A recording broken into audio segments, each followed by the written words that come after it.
You're listening to the best of the Martha Zoller Show. You can hear the show live Monday through Friday from 9 to 11 on AM 550 and FM 102.9 WDUN and streaming at accesswdun.com. You can find all things Martha Zoller at marthazoller.com.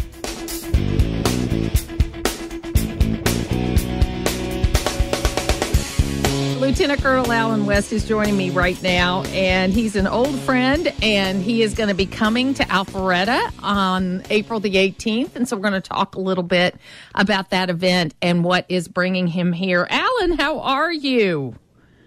Martha, it's been far too long, my dear friend, and I'm looking forward to coming back to my birth state of Georgia. So tell us about this event. Yeah, I'm the executive director of the American Constitutional Rights Union. I think that if there's one matter we need to be discussing, it's the lack of constitutional principle that is encompassing this Biden administration. And we need to have that talk about how we can restore this republic to include protecting our sovereign borders and making sure that people are aware of how their rights, their freedoms, and their liberties are being infringed upon and also trampled. So this event's called SOS America. It's going to be April the 18th from 6 to 9 p.m. in Alpharetta at the Metropolitan Club. How can people get tickets, and what will they see if they come? Yeah, you go to theacru.org. That's theacru.org, and you can get your tickets there.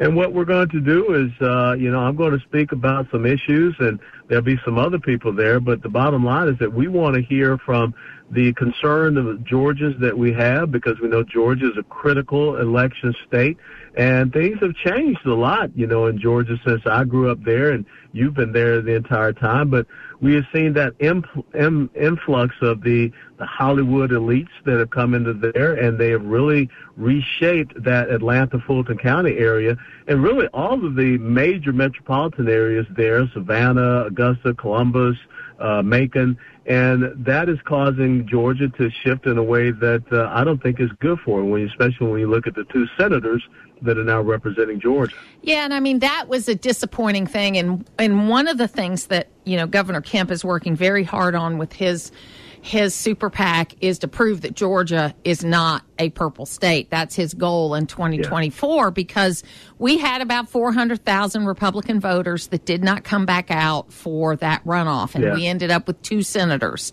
that were Democrats. And so, but we did very well in 2022 as far as that goes. And we're going to continue to push to get people out to vote because we are not a purple state. No, and I think it's very important that you show that. And one of the things that people have to understand, if you have a low voter turnout, if you don't show out to vote, then, you give those margins over to the Democrats, or you operate within what I call the margin of cheating, which is when all of the nefarious and questionable things start to happen. So we need to have that good, strong turnout all across Georgia, all across the United States of America. Here in Texas, where I live now, is also very important that we have people that are going to come out and vote their values. So I think the former president showed over the weekend that he was going to be able to reunite the donor class. He had a huge fundraiser at Mar-a-Lago. There's another big fundraiser here in Atlanta this week that's going to continue that work. The big work, I think, is going to come on the grassroots level, Alan, because there are roughly 20%, depending on what state you were in, of people that voted against the Democratic nominee as well as the Republican nominee. And so we've got to bring all those people back in to the fold on the Republican side to be sure they get out to vote. Now, you're absolutely right. It's all about the ground game. And, I was just recently elected a month ago as the Dallas County GOP chairman. And when you look at the dearth of precinct chairs that we have here in Dallas County, that's how we've got to get back in contact. We've got to make sure we have good, accurate contact data and information on our Republican voters and also independent voters. And I think that there are some Democrats out there that don't like the way that this country is headed, especially here in Texas. The illegal immigration issue is a huge issue. The criminality that we see and the lack of safety and security. I know Pete Buttigieg is saying that he can walk around D.C., but I guarantee you, if he did not have his security detail and he went over across the river to Anacostia, he would not find a very welcoming community. And so all of these things have happened under this quote-unquote Democrat leadership. And I think we have to engage all communities across the board because I think people want something better. They want better economic opportunities. They want better educational opportunities. They want safety and security. Well, and we're seeing huge shifts in kind of demographics about the Republican Party. We're seeing a much larger number of black voters saying they're going to vote Republican this time. Even black women, because black women has been the bread and butter of Democrat voting, that 97%. Mm-hmm. But even among black women, more of them are saying they want to vote Republican. Hispanic voters, it's close to parity at 50-50 as far as polling is concerned. And then working class voters, I'm sure you followed the Generation Z and how they're called the tool belt generation. And that there's all this talk about young people being off the charts for Democrats, but there is a silent majority, if you will, of people that are just working and they want better opportunities.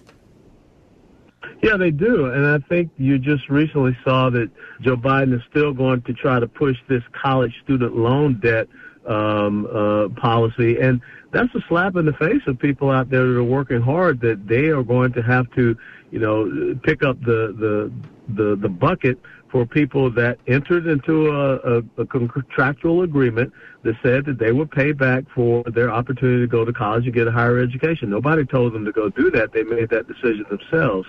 And then also, like I said, I think that when people look at what is happening in and around them and the fact that their dollar is not going as far as it used to, as far as gasoline and food commodity prices and things of this nature. And think about what just happened there at the University of Georgia with Laken Riley. That's something that's affecting young people because they don't see, our border being safe and secure. And just about every young person in the United States of America knows someone that has died because of the fentanyl poisoning, which is a chemical warfare attack that emanates from China and is aided and abetted by the Mexican cartel. So there are so many issues that this Biden administration is disregarding and dismissing, and I think people are waking up to it. Well, and you mentioned the immigration issue, but you've got, several layers of this, and Laken Riley is going to be the face of many of this. Yes, the illegal immigrant who was not undocumented. We know what day he came across the border. We know who he was. We know he interacted with law enforcement in New York, and he lived somewhere, so there was a record of him. He came down to Athens, Georgia. He lived in an apartment in Athens, Georgia. There was documentation of him all throughout this period of time. He was not undocumented, as the president would like to say. Also, the fentanyl poisoning, and then just the problems of unbridled crossing of the border. It is impacting the very people that the Democrats say that they want to help. You're absolutely right. And when you look at the number of single military-age males that are being allowed into this country, and I can tell you, Martha, if you go out to West Texas, that's not where the news cameras are, and that's where the really dangerous elements are coming across. The people that are putting carpeting on the bottom of their shoes so they cannot be tracked, dressed in camouflage uniforms, carrying backpacks. And so the cartels are very smart. They're focusing all of our attention down to Del Rio, Eagle Pass, what have you, but yet they're sifting those very bad elements to include terrorist entities across and into this border. And when you look at what the Biden administration is doing in decimating our military capability and capacity, we have more gotaways in the United States of America than we do active duty United States military, pretty much so. Everyone's talking about 1.5 to almost 2 million gotaways that we have no account of. The Biden administration only wants to have an active duty military strength of about 1.25 million soldiers, sailors, airmen, Marines. So this is very disconcerting what we see happening. No, absolutely. And, it really is. What's so sad to me is that this is really 21st century slavery that's coming across our border.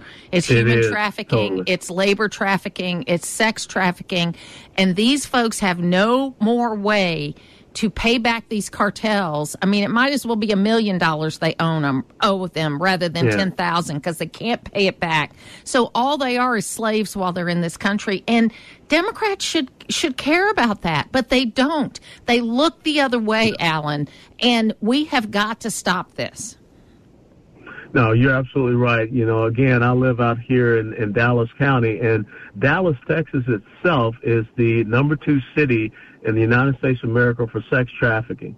And you can be driving around anywhere in Dallas County, and you see these young Hispanic girls with their babies in the front sacks, and they're out there on the corner selling flowers, and that's the face of human trafficking. But it's very interesting. You say that the Democrats should care, but, Joe Biden has said a couple of times that no amendment to the Constitution is absolute. So I guess that 13th Amendment that ended slavery, I guess he doesn't think that that's absolute. But yes, and you think about the 85 to 90,000 children that have been lost in the system. You know what is happening with those children. So this administration is not a caring administration. They don't care about people. The only thing they care about is power and control. Lieutenant Colonel Alan West, the event is called SOS America. It is Thursday, April 18th from 6 to 9 p.m. in Alpharetta, Georgia. You can go to acru.org and register. Thank you for being with me today. My pleasure, and I hope to see you there, Martha. It's where North Georgia comes to talk. It's the Martha Zoller Show on AM 550 and FM 102.9 WDUN. I got to tell you, I was so excited when this came across my desk because I have been wanting to talk to Robert Unanue from Goya Foods for a long time. If you remember a couple of years ago, they tried to do this boycott of Goya Foods. And I have bought Goya Foods in the past, and it was not necessarily my go-to brand. But after this kind of wanting to cancel them, if the product has a Goya food product, I buy it because I want to show that you can't do that in America. People have a right to their opinions, and if a product is good, you shouldn't try to put people out of business. Robert, appreciate you being with us today. How are you? Great, Martha. Thanks for having me on. Sure. I tell you, Eclipse Monday. Yes, it is a very busy Monday. Look, First of all, give us an update. How's Goya Foods doing? We're doing great. It wasn't my opinion necessarily. I had been at the White House in July 9th of 2020 in the middle of COVID, and I wanted to reach out to the country to offer food for a country where the food banks were empty, and I wanted to reach out to the president. He had also appointed me to a commission, White House Commission on Hispanic Prosperity. So I went there to offer food, to our nation.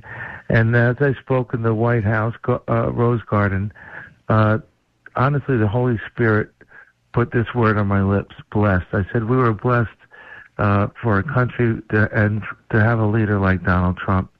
And by invoking God, it upset a lot of people. Like you say, the cancel culture erupted, evil erupted.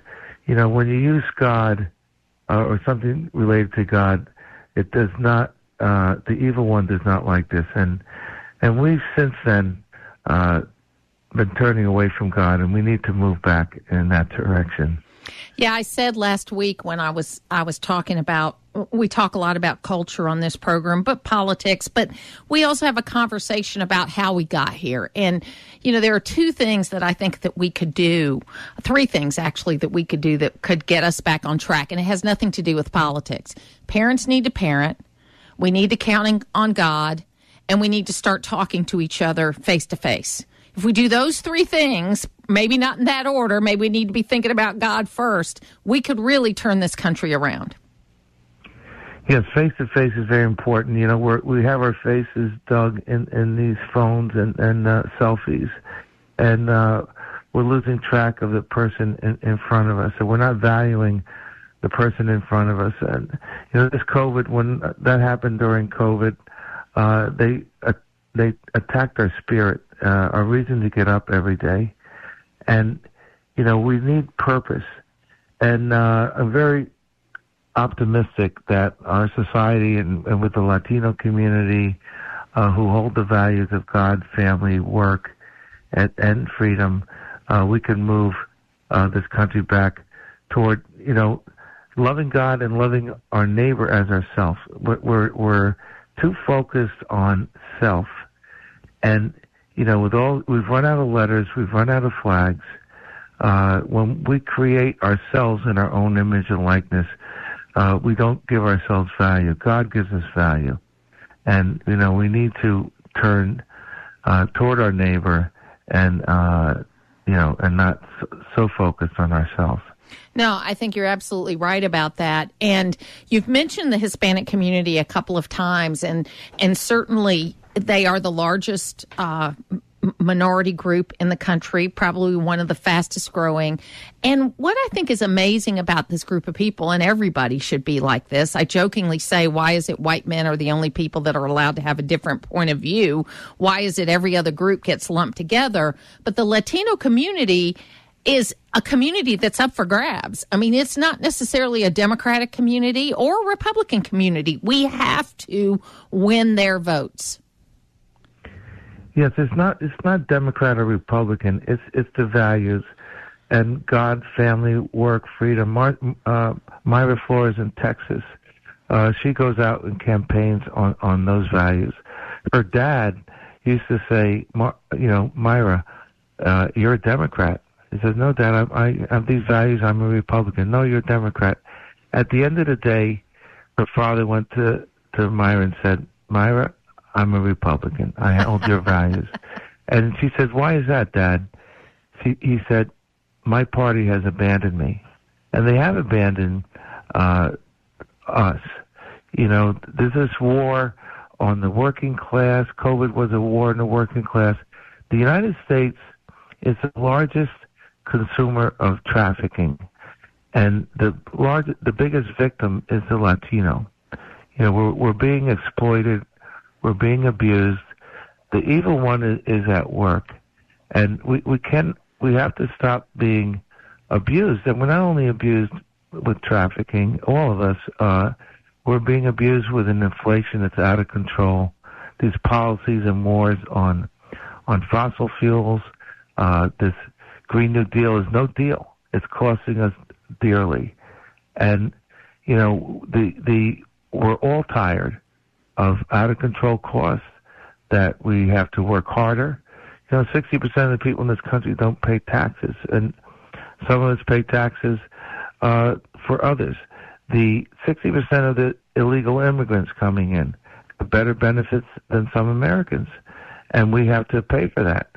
The immigrant, my grandfather, built the company along with us, and he came to this country to give, to produce, to survive, and yet now we're corrupting people coming into this country illegally with handouts that we're all going to pay for, and we're not bringing the best people. There's gangs in Venezuela, which used to terrorize Venezuela. Now they're terrorizing us. They're attacking police officers in Times Square, killing girls in Georgia, and more things. And it's this Tren de Aragua, it's MS-13, it's this groups coming in from 150 countries that are not here to survive, to look for opportunity. They're here to harm. And we're kind of on red alert lately. I travel a lot and go through these airports. I see a very elevated level of security because we're letting the worst of the worst in. We do. This is 21st century slavery, this human trafficking, which is labor trafficking, sex trafficking, human trafficking. It is 21st century slavery. And your point about being on high alert is an important one, because what keeps me up at night is that we don't know who's come into our country. The United States of America immigrates legally 1.1 million people a year, and that is more than the rest of the world combined. Okay, we are not anti-immigrant, but we have allowed roughly 2.8 million that we know of a year come in for the last 3 years. 1 million they will admit to of gotaways, but if it's 1 million gotaways, it could be 3 million gotaways. I don't know what that number is. And you cannot have a country if you do not have a secure border. That's just the bottom line. And to say that we're racist and we're backward and we're all this because we don't want just unfettered immigration is just not a fair statement. Well, Ben Carson said this is the greatest slavery in history, but it's not that we're allowing. We're complicit in this. Tara Lee wrote us last April 26 in 23, testified, before Congress, Health and Human Services, Javier Becerra, that the U.S. is complicit. He criticized his group by saying, "Hey, we need to bring in people faster. There's hundreds of billions of dollars in trafficking." And we're not only allowing it, we're pushing it. And she's saying the U.S. is complicit in this, and we are, because these cartels are not going to make all this money by themselves. They have to be paying off the United States, Mexico, and there's evil behind this. They're handing these kids, 87,000 kids missing, handed off to sponsors in some of the foster care system, to people, and they're making money off of our children. They talk about abortion. Abortion is on the topic today with the president. But, abortion is 39, we're in the womb 39 weeks. And take that aside for a second, because we kill a child in a moment. But when a child is abused, it is a life sentence. And we're not valuing our lives at any point. Because we don't value life in the womb, we're not going to value life at any point in time for the thousands of weeks that we're alive. And these kids are abused day after day. I just came back from Costa Rica, but you don't have to go to Costa Rica. In this country, kids are being enslaved and sold for sex, for work, for body parts, for blood. And we are not valuing life at any point, and we got to move back to that. It's not the abortion issue here. Look at the shiny object. It's that we don't value life. We don't value each other. Robert Unanue, president of Goya Foods, what do we do? What do we do to change this? Well, we have to elect President Trump.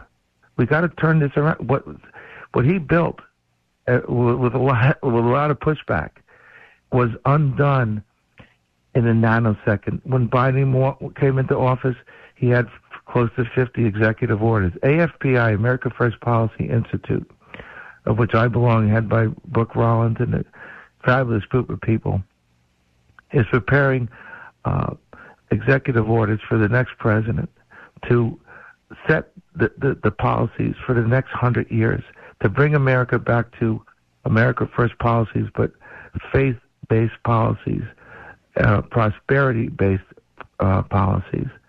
And that's what we need to do.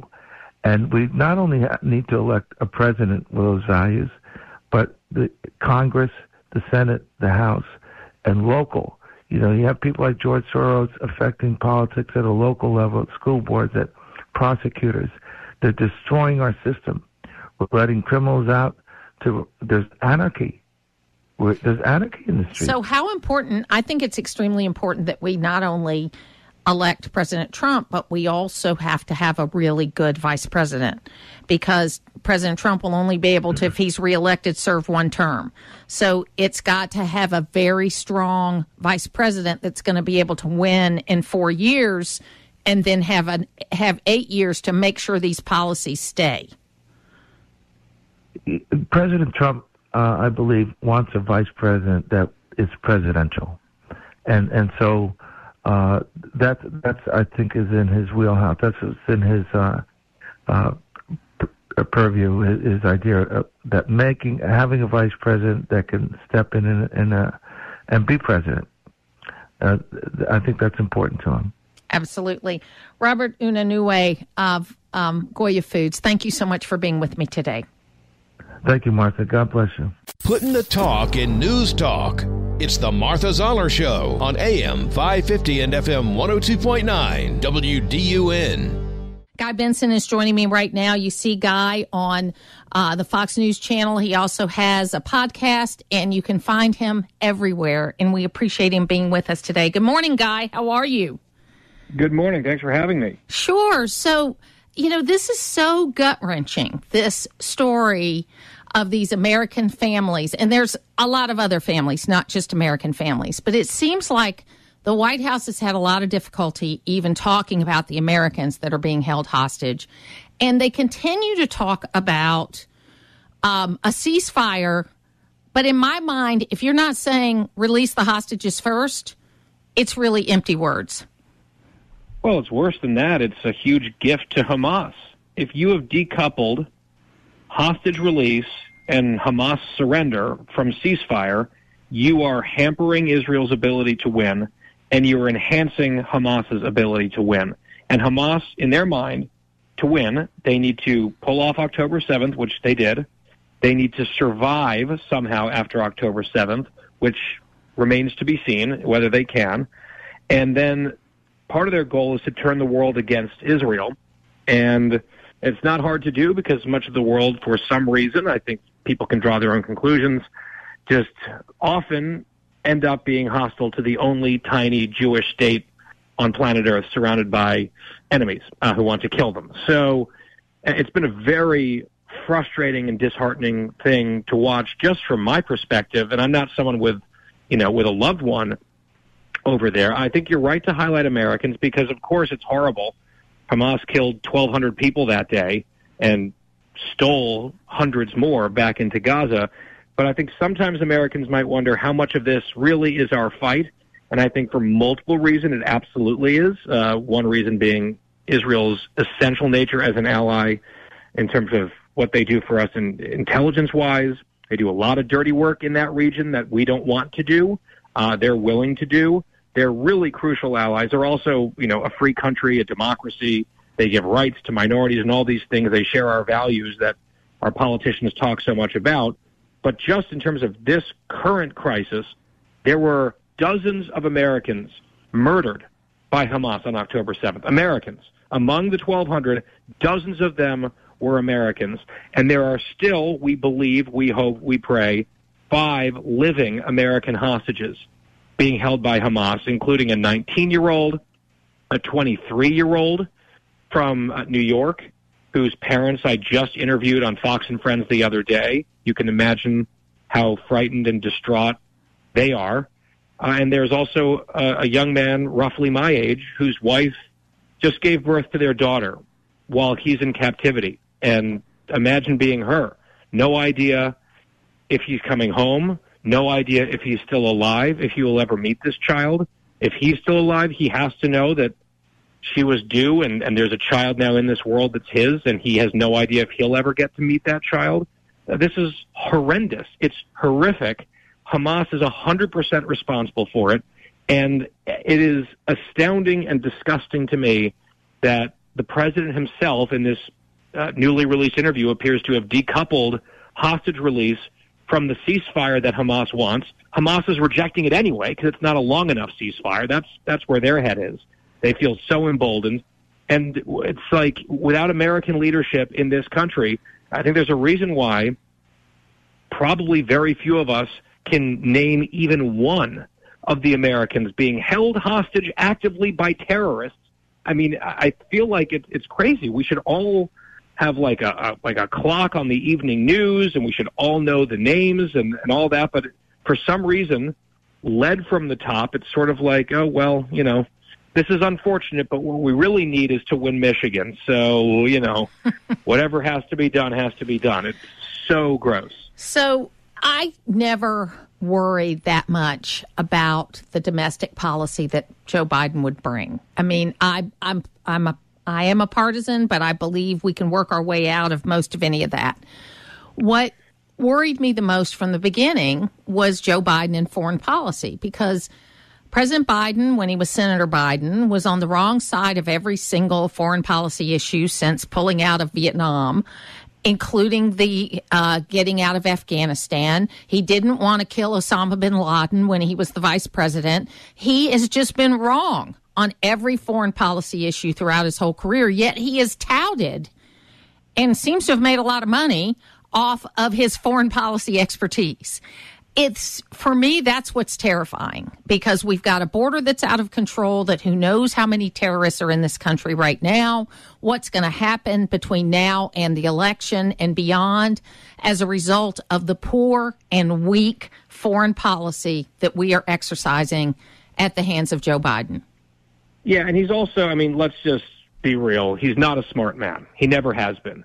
He was a windbag senator who would spout off and say a bunch of things, often lying about his own biography and embellishing things for purposes of self-aggrandizement. You're right, Robert Gates, who was defense secretary under Bush and Obama, wrote a memoir in which he said Joe Biden was uniquely wrong on every major foreign policy issue in his lifetime. And when he's just some gas bag from Delaware pontificating in some Senate committee, or even just sort of the jovial, slightly weird, neck-sniffing vice president of a young, vibrant, healthy president, whether you liked Obama or not, that's one thing. When he has all of this power concentrated in just him, one man, commander-in-chief, president of the United States, all of that wrongness and all of that really subpar intellect and all of that now diminishing capacity matters a lot. And, it is, I've never been a Trump fan. I'm very open about that. It is also, I have to say, pretty unnerving to think about the next, 9 months of this presidency, let alone the possibility of another 4-year term, which I don't think he would make it through just one way or another. I think he would probably step down or what have you in a second term. And then who would be waiting in the wings at that point if they win again. That's equally frightening, if not more so. So, it's a very, very stark choice coming up in November. And you know better than anyone in your audience, Martha, the state that you guys are in is going to be really, really, really important. And I will tell you that Brian Kemp in his reelection in 2022, he was able to cobble together a pretty good majority. He, along with Secretary Raffensperger and our new Lieutenant Governor Burt Jones, were able to bring back home all the Republicans, bring in independents and Democrats. And did he win by 8? I think Kemp won by 8. It was really impressive. And it was actually, he did a lot better, just like Ron DeSantis did a lot better without Donald Trump's help than with Donald Trump's help, as far as the majorities that they got. But at the same time, he is committed for 2024 that he is going to prove that Georgia is not a purple state. Okay? He says there are enough numbers of Republicans to vote if we can get them out to vote, along with independents and Democrats. And he is making it his sole job to make sure that that happens. A lot of people say, oh, what's he going to do in 2026? Will he run for Senate? Who knows? He is, every time I've met with him, he is singularly focused on having the best outcome possible in 2024. And it's interesting to see this sort of detente that has happened between him and former President Trump, because, Trump said a lot of things about him, but Kemp has never responded. He's never responded negatively. And so I think Trump needs Georgia, so he's going to leave it alone. And it's very interesting to watch. He needs Kemp. Yes. And the thing is, Kemp, I think Donald Trump, to some extent, he obviously demands absolute loyalty, like slavish loyalty. And if he doesn't get it, then he rips on people. And I think it's a very obnoxious thing about him, one of his qualities. I will say, within that context, I think he actually respects people who stand up to him in a way that is fairly classy, and then he also respects success.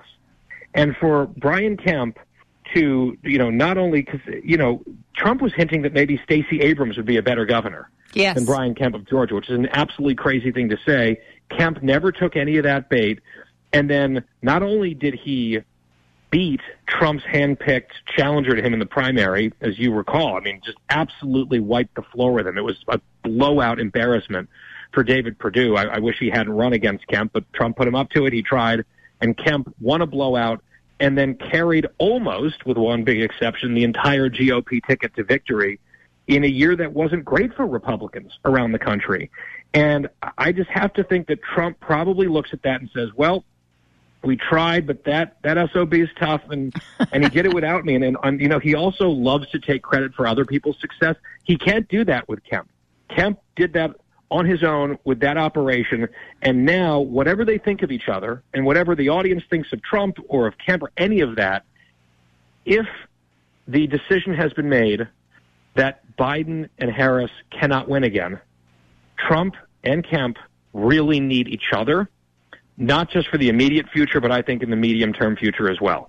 So, if Kemp can continue being the adult in the room and deliver outcomes, which it sounds like based on, you know him well, that bodes well for Georgia. And I'll put it this way. If Georgia is blue again in November, it's really hard to imagine Republican victory. So, no pressure, but I know that's the reality. You guys are a handful of maybe one of three states that's going to matter the most. So one final question. Are you following at all this story about Biden possibly not being able to get on the Ohio ballot? Is there anything to that? I've seen a few headlines. I just, maybe there's some giant storm brewing. I think he's going to lose. I think he's going to lose in Ohio anyway, probably pretty handily. He's won 8 or 9 points there. Trump has, rather, the last 2 times. It's pretty solidly red at this point. Right. But I have to imagine that the incumbent president and the major party nominee is going to be on the ballot in all 50 states. If it looks like there's a real serious issue there, I'm sure it'll crop up in a more dramatic way. I've seen the headlines. I'm not convinced that there's something really, really astounding happening there. That 90-day deadline of being the nominee is what it is. And I've always questioned this late convention that the Democrats are going to have because, it makes it seem like they think he might not last. And so they want to have time to put someone else in there. But it is interesting how late they're doing that convention.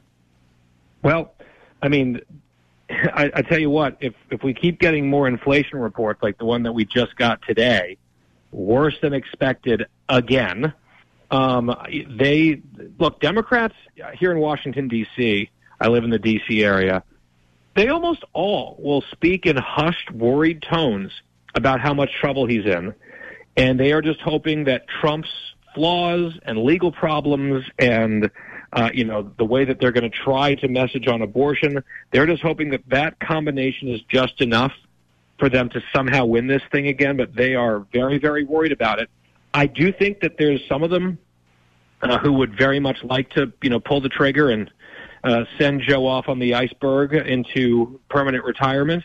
But the problem is he is ensconced as the sitting president. He doesn't want to go anywhere. He wants, and I believe his wife, they want to run and win again. And so it's very hard to get around that. If he's the incumbent and he's now the presumptive nominee, he's got all these delegates. The question is, even if they wanted to maybe try something for the convention and have some intervention and have him step aside or whatever, I think the absolute bloodbath politically within the Democratic Party that came next would be one for the ages, because they are almost universally worried about Biden. A lot of them feel like it's stupid to run him again, but they have no choice. But when you then say, okay, who's next then? If not him, then who? You get a lot of grimaces and even more sweating about it. And some people will say, how about this person? No, that she can't win. How about him? No, there's no way he can win. Plus, you can't have him jump her. And there's a lot of identity politics caught up in it. So I think kind of the inertia and the path of least resistance for them is, let's just run this guy again, hope for the best, put all the eggs in the anti-Trump basket, and see what happens. That's their plan. Not a good one, but it might just work. And the Republicans have all sorts of great arguments to make. They should be the favorites, I think, to win this next election for any number of reasons. But as we saw in 2022, an expected red night doesn't necessarily go that way for any number of reasons. So I think overconfidence is a huge mistake on the right. Guy Benson, you can see Guy on the Fox News channel all over the place and on podcasts. How's the best way to follow you, Guy? Guy P. Benson on Twitter or X. I'm on Instagram, same handle, Guy P. Benson. And then you can find me at GuyBensonShow.com. That basically has you covered. Absolutely. Thanks for being with me today. We'll talk again soon. You bet. It's local radio, and that's why you're listening. It's the Martha Zoller Show on AM 550 and FM 102.9 WDUN. Joining me right now is Michael Whatley, who is the chairman of the GOP, and we're going to be talking with him this morning. Welcome, Michael. Good morning. It's great to be on with you, Martha. Thank you so much, and this is our first time talking, and I'm so glad for you to be here. Yeah, it's very exciting, and we think that Georgia is obviously going to be a very, very top-tier state, and your part of Georgia is going to be absolutely essential for us to be able to win at a statewide and a national level.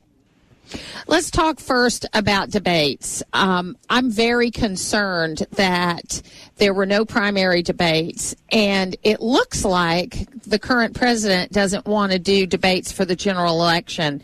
What is the GOP doing to try to push this?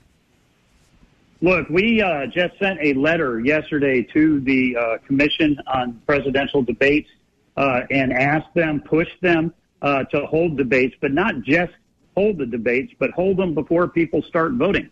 The current proposals that they have put out basically would not allow debates to take place until after millions of people have started voting all across the country. We don't think that's right. We want as many debates as we possibly can. President Trump has made it absolutely clear that he will debate President Biden anywhere, anytime, on any platform, because he wants to make sure that the American people can see the direct contrast between these two candidates. And when you think about the 4 years that we had under President Trump, as opposed to where we are today, you can understand why he is so eager to have those debates. Yeah, and the Democratic convention is really late this year. In fact, it's creating an impact for access to the ballot in Ohio and other places. And I think there is a chance we could be facing somebody different. But I know that the president is ready either way. He actually joined us last week for our 75th anniversary and talked very strongly about issues that were before him. Yeah, when you think about what you want to do in a campaign, is you really got three things you need to have. One, you've got to have a great candidate run a great campaign. Secondly, you have to get out the vote. And third, you have to protect the ballot. And with President Trump, we have a great candidate. He is running a great campaign. And it doesn't matter who we're going to run against. We're going to go out and present a unified, a prosperous-oriented agenda. This is for all Americans. When he sums it up by saying, make America great again, but it really comes down to making sure that we have the economic policies in place to create jobs that are going to lift everybody up, that are going to keep inflation at bay. When we talk about where is the American family today, they're not better off than they were 4 years ago. So that's going to be a message that we're going to put out no matter who we're running against. And certainly right now it's Joe Biden. And again, that gives us such a great contrast because people are going to be able to say, what was my life? What was America like under President Trump? And what is it like today under Joe Biden? I would love to hear from you guys about what the plan is to unify the Republican Party. I mean, I know that the GOP structure is unified now, but I talk to women, I speak in front of groups, and it's primarily women that I speak in front of where I get this question about yeah, I know things were better, but I just don't know if I can vote for him again. What are we doing to bring everybody back together again? Yeah, that's a really great question, and it's a really important point. And one of the nice things about President Trump winning the nomination earlier than any candidate ever has in a contested primary is it gives us that much more time going into the convention and that much more time coming out of the convention to be able to bring the party together. And we're already seeing that unification process take place. Right now, President Trump is polling substantially better among Republicans than Joe Biden is among Democrats. That's not an accident. We're seeing the enthusiasm with him being named our presumptive nominee. It's showing up in fundraising. It's showing up in the rallies. It's showing up all across the country where the enthusiasm is there for him. And I feel very comfortable that we are truly going to be a very united country, especially when we're talking about our convention up in Milwaukee. We want to use that as an opportunity to really highlight and kind of roll out the president's vision for the next 4 years, not just for the presidential campaign, but also to show the Republican Party writ large and what our vision is. Because what we want is an economy that is going to lift every family. What we want is national security where America is respected around the world. We obviously need to make sure that we have a secure southern border, which is tremendously important. And we need to be continually able to just focus on doing everything we can for every American family. We're talking to Michael Whatley. He is the RNC chairman and has been and hit the ground running just a short time ago to try to unify the Republican Party. And he's been working very hard at that. Michael, I probably should have asked this first because a lot of people don't know you very well. Will you tell folks a little bit about you? Sure. So I served the last 5 years as the chairman for the North Carolina Republican Party and also as the general counsel for the RNC. Prior to that, I served in the President George W. Bush administration. I was a senior official there, and I also had a stint over in the United States Senate. I was Elizabeth Dole's chief of staff once upon a time. But I live right outside of Charlotte, and I'm absolutely focused all day, every day, like you said, on making sure that we have one vision for the party, we have one voice for the party, and that our operations that we have merged with the presidential campaign and the RNC, that we've got one operation that's going out there to make sure we win this absolutely critical election. Well, as I mentioned, our company just celebrated its 75th anniversary, and we are moving back into a new studio that is in the Renaissance building that Doug Ivester built in downtown Gainesville. And since you're not that far away, you're going to have to come and see us because we would love to have you in studio sometime. Well, we'll absolutely do that. And I have to say it was wonderful to be in Atlanta with the president earlier this week. We had a great time down there. We managed to hit a Chick-fil-A. That was a great story, wasn't it? Yeah, no, it's just absolutely wonderful. And Georgia is just absolutely critical. You know, you think there's really 7, maybe 10 states around the country that are going to decide who's going to be the next president of the United States. And Georgia is absolutely one of those 7. And we've got a great state party down there. Josh McCoon is the new state party chair, is a wonderful guy that I've really liked getting to know and to work with. We're definitely going to be spending a lot of time down in Georgia and North Georgia. Absolutely. And I love that you went to Chick-fil-A, our favorite place, of course. And I saw the clip of the lady who said, "Don't you believe people? We're all with you," which I thought was great because it was, it was a fantastic visit. It was an impromptu visit. And I know it's always hard to get a former president or a president from one place to another because of Secret Service. So, kudos to you for pulling that off.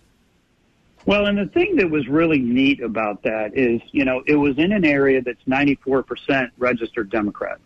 And the enthusiasm was so good at that event, that it was genuine, that people were literally lining up on the street and trying to get in there. There were just a lot of people that were in there trying to see the president, and he spent a lot of time, hugging and talking to that young lady, but also, taking pictures with people and signing things and talking to them.